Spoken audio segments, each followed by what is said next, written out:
Hi, I'm Alli Joseph, and welcome to Salon Talks. I'm joined today by a very funny actress and author who's making her directorial debut with a film that is at once raucous, sad, and relatable to the events of our everyday lives. This is Judy Greer, of course. You will know her from many roles like It's Always Sunny in Philadelphia, one of my personal favorites. We'll talk about that. Arrested Development, another favorite, Kitty Sanchez, and also Jurassic World, Planet of the Apes, and many other films and television shows. A Happening of Monumental Proportions, we will maybe learn what that is, which opens nationwide on September 21st, is very funny. You should check it out. Welcome. Thank you for having me. You're welcome. Thanks for being here. I'm going to put my glasses on so I can see. All right. So the cast in this movie. I know. Amazing. I know. I mean, really great people. You're a first-time director, and you managed to snag Common. I know. Yum. And Allison Janney and Rob Riggle. I know. Your dear friend Jennifer Garner.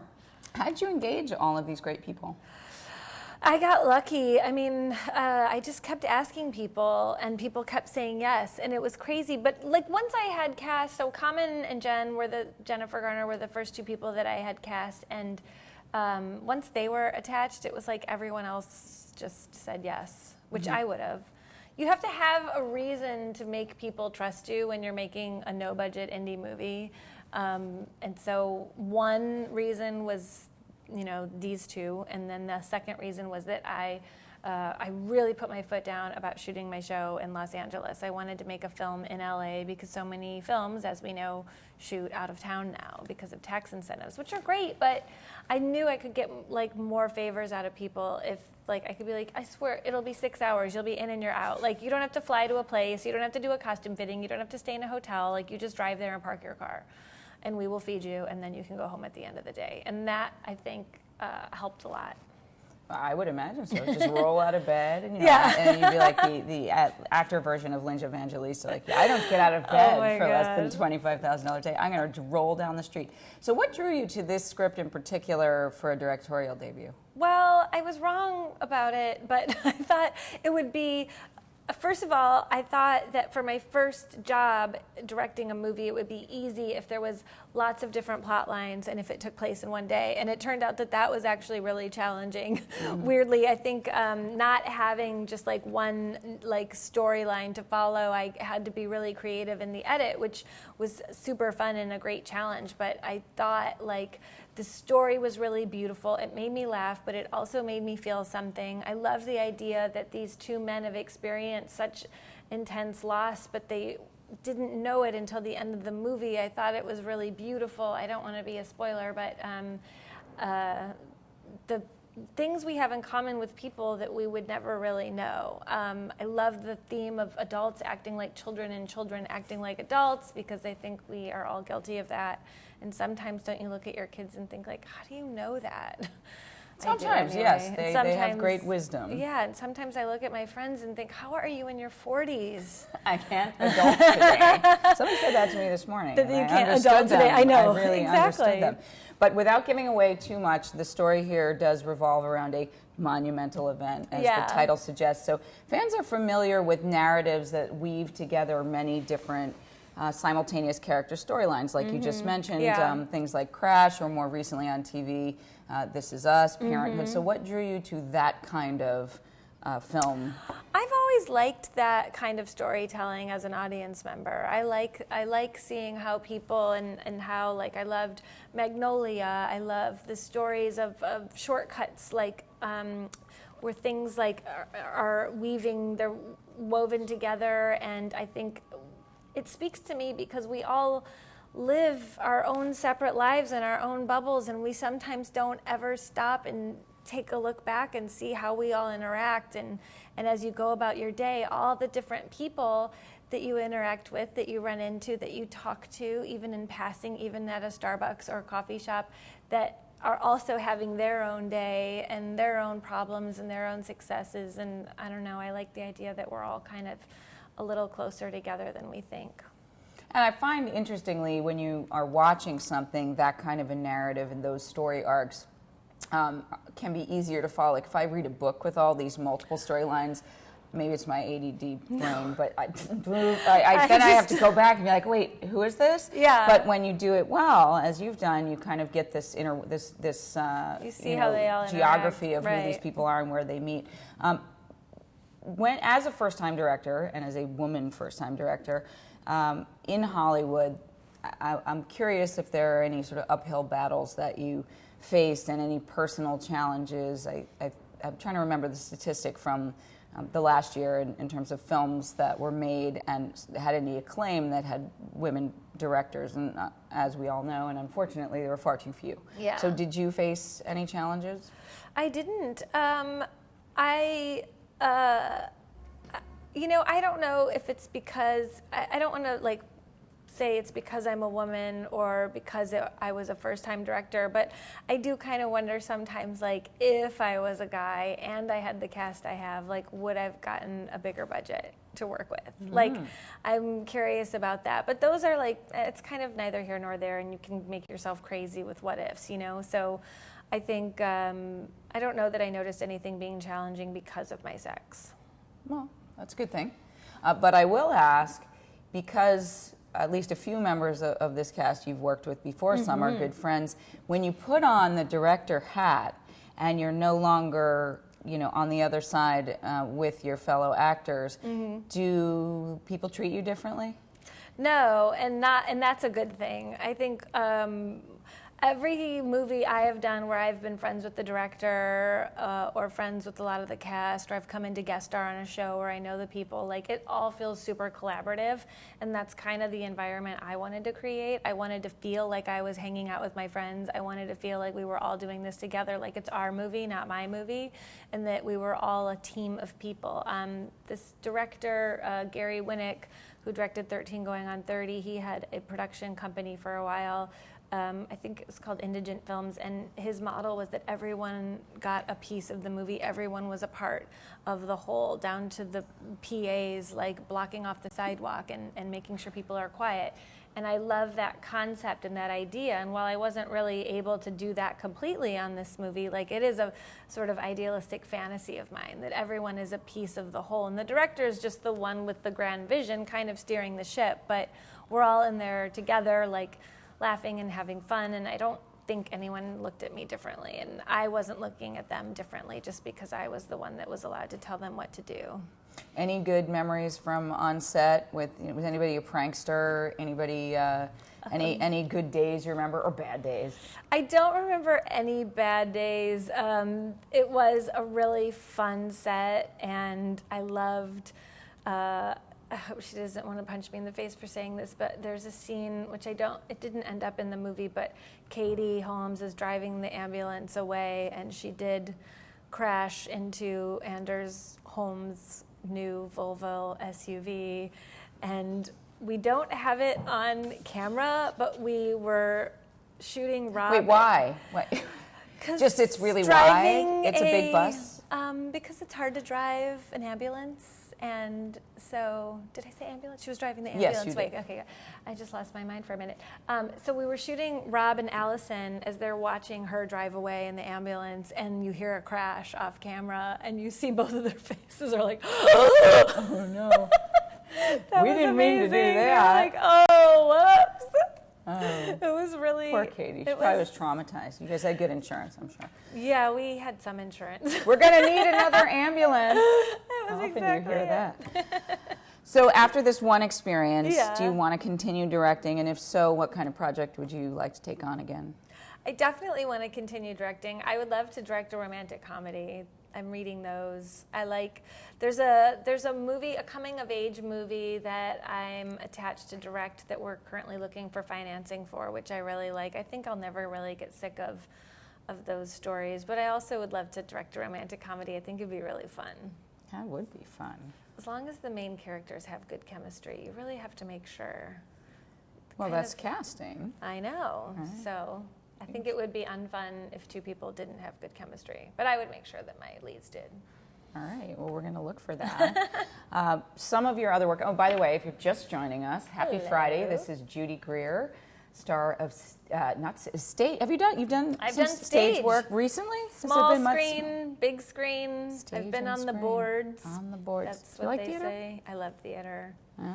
I like it so much because you always have this opportunity on your walk home from the theater, or your drive home that night, to figure out what you messed up and fix it. Whereas when you're doing TV and film, once you're done shooting a scene, you're done shooting a scene. Like, oh, and then you're like, oh, wait, this is what that scene's about. Or I should have tried it like this. Or I never really nailed it. Or we ran out of time.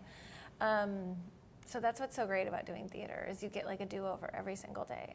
Oh, I hope you get to do more soon. Me too. It's good to feel like that. So stage, screen, big and little. This is Judy Greer. She is in the reboot of Halloween that's coming up soon, and you will know her from everything from Arrested Development to Jurassic World. I just resaw some of those recently. My son's really into dinosaurs. Oh, good. And It's Always Sunny in Philadelphia. And then that is a show that is funny as hell. My husband and I are fans of it, and it's ribald humor.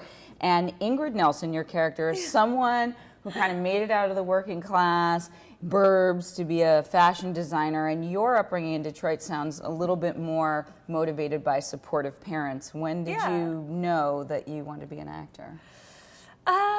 Well, I didn't really ever know I wanted to be an actor until I started acting, and it seemed like that was what I was good at, and I kind of kept getting work, which is a terrible story to tell people who are starting out. Like, people want advice a lot from me, and I'm always like, oh, I don't know. I went to acting school, and then I auditioned, and I got a movie, and then I kept getting movies and TV shows. Like, it's not a great story.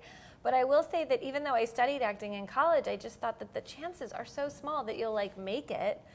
And the definition of making it is so sort of subjective. So I just never thought it would be the thing I ended up doing. And I couldn't believe, like, I moved to LA, I kept working and working and working, and then all of a sudden one day I kind of woke up and was like, wow, I guess I'm an actor. I guess that's what I'm going to do, because I don't know how to do anything else.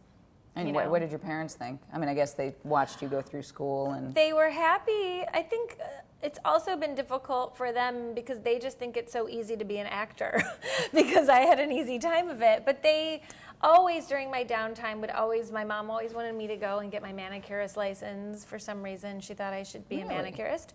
They've always been really like, you can always go to grad school. And now they're like, you can always do grad school online. Even now? Even now. And it's not that they're not supportive. It's just that I think that when you're a parent, you never stop worrying.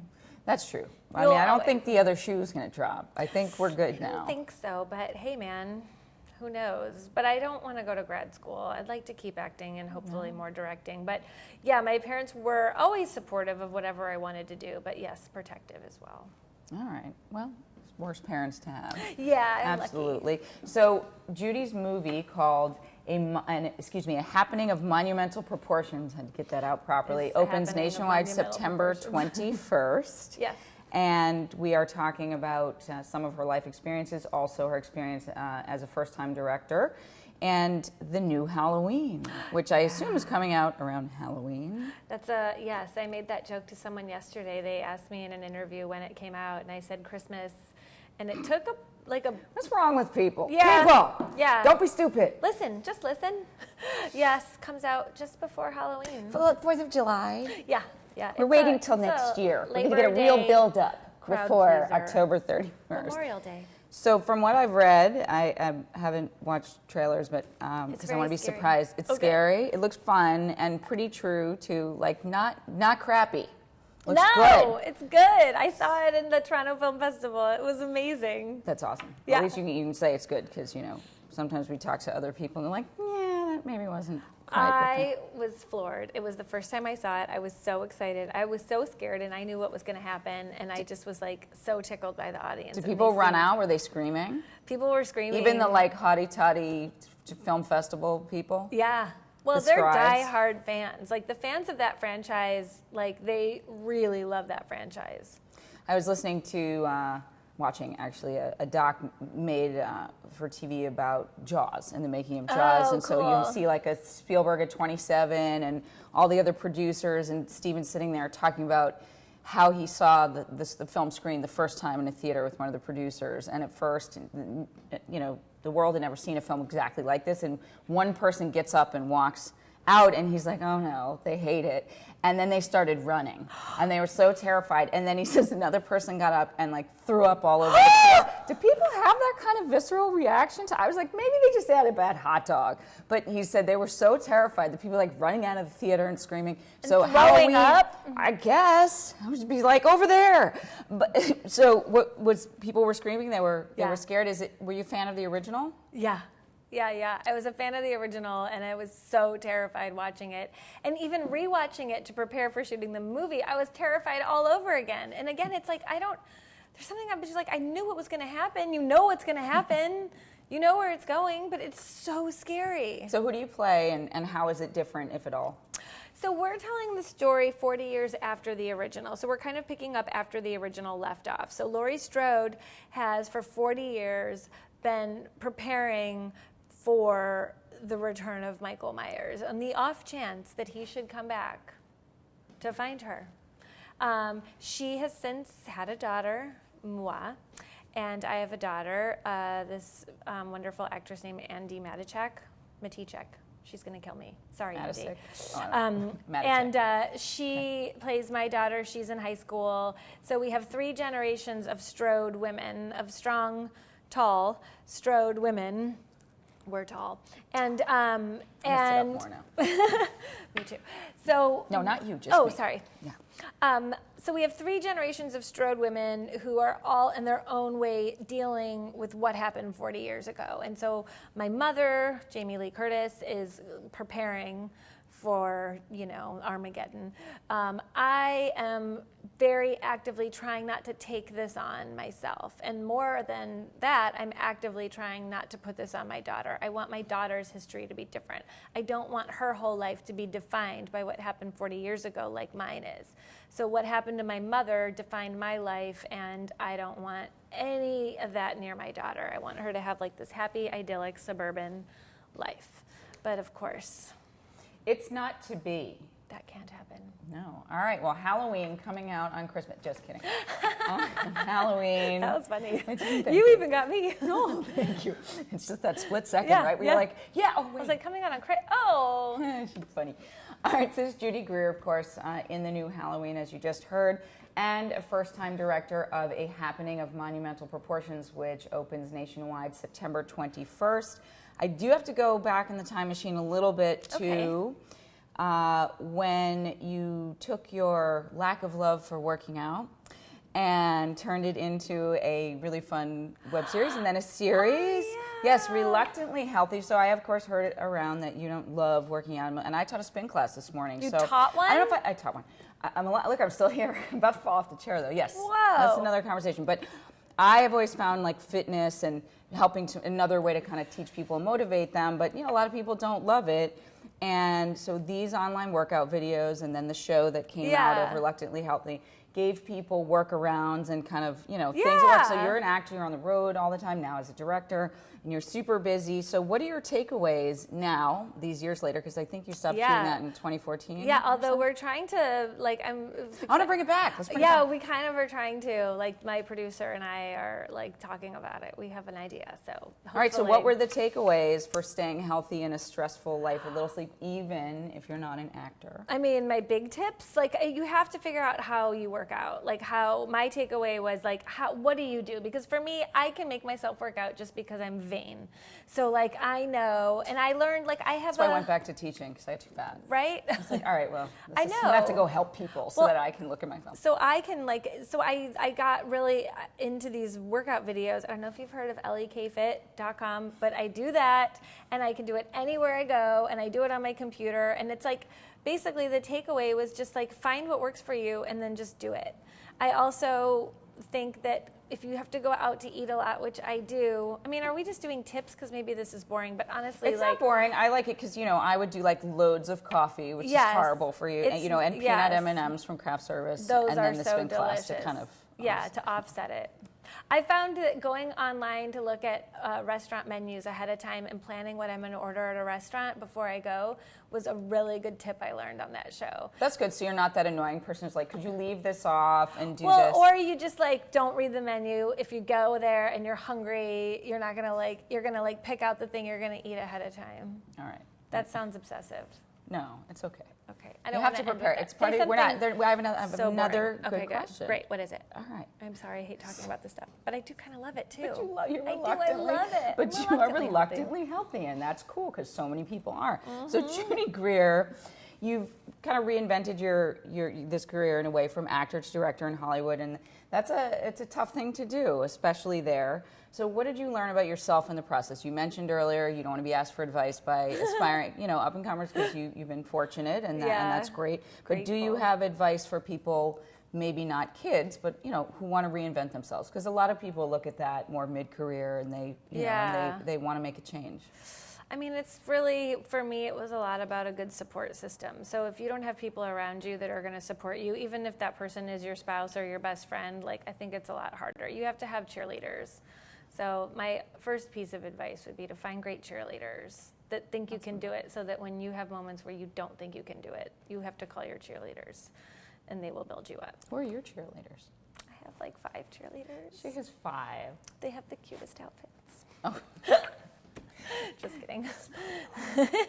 5 cheerleaders. Yeah, have at least a few cheerleaders. You need some people. You need some people on your side.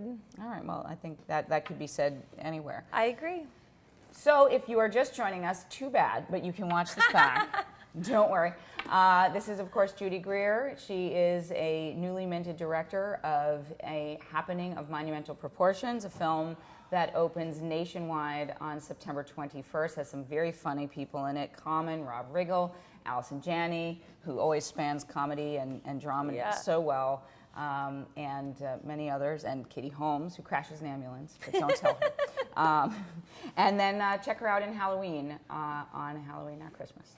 Thank you so much for coming today. Thank you for having me. And thanks, Internet. Yeah, thanks, Internet. Have a great afternoon.